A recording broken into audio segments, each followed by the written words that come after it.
YNN attended Forgotten Harvest's annual comedy night, where Sinbad gave an unforgettable performance to raise money for hunger in Metro Detroit.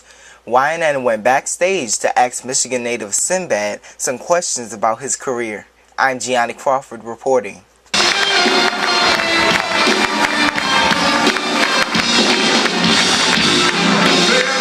My question is, what inspired you to become a comedian?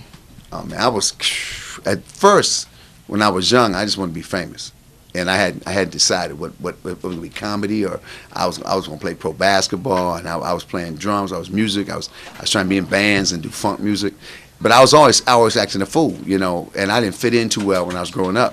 So it was 8th grade when the first time I made somebody laugh on purpose, when I was trying to control it. It's like getting my magical powers together, like Harry Potter kind of stuff. So that's when I said, I'm doing this. I said I was going to do that, and I was going to play basketball, and I was going to be in a band, because when I was coming up, remember there was no HBO and no other shows, so you didn't know how to get to Hollywood. I lived in Benton Harbor, Michigan, so there was no path. I didn't know how to get there, so I messed up a lot. I went to college and dropped out of college and got in the military and got kicked out the military, and I was trying to find myself. And then it was a military talent show, and I got on stage and said, this is it. I had the epiphany. I said, this is it. Of course, my parents thought I was crazy, so it took a little while before they figured out what it was. Everybody thinks success makes it better for them, and all the stories and all the people I ever watched, they said when they became successful, they were just as miserable. People think success is magical, that all your problems will go away. It doesn't. More people show up. Now they want things from you, so it just kind of reverses. First you went from nobody knowing you, nobody caring about you, now everybody wants something from you. So I tell people, if you're comfortable in your skin before you make it, making it is just another part of your life. Remember, because what is making it? I mean, when people say, did I make it? You made it when you know how to walk. You made it when you accomplish things. So what is that level of, I've made it? Some people have different ideas. For me, they said, when did you know I made it? I said... You and your family are the stars of a reality TV show. And what allowed you to have the camera tape you? Oh, what was like, how we did it? Well, I actually came up with a twist. I was like, Hollywood right now, they're not doing sitcoms. You don't see like more Different Worlds or the Cosby Show or like Martin's or any shows that I liked coming up. So I said, all they're buying was reality shows. And most reality shows are just negative. People fighting, families fighting.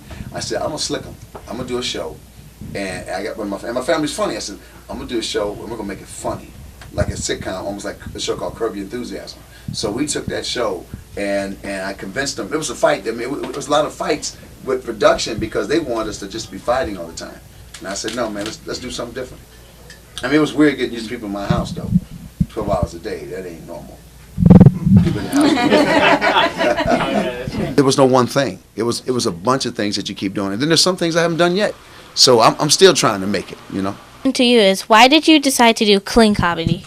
Oh, when I started off, I was dirty. When I say dirty, I mean I wasn't real filthy like some guys, but I know I would curse and stuff on stage, and all of us were trying to be Richard Pryor and Bill Cosby, and I mean not just Cosby, Bill, it was more like cats like Lenny Bruce and Robin Williams, and those were some of the guys I loved. So but the thing is, we all sounded the same. Everybody was just cursing to be cursing because we thought that was cool. And my father's a preacher, so my father showed up one night at one of my shows. And not that he would, if I had cursed, he still wouldn't, he wouldn't disown me. It just been a different route to go. But I decided to clean up for him. But I noticed when I cleaned it up, I was able to talk about more subjects. And I was just as funny, if not funnier. And I said, that's the way I'm going to go. And that's how it happened.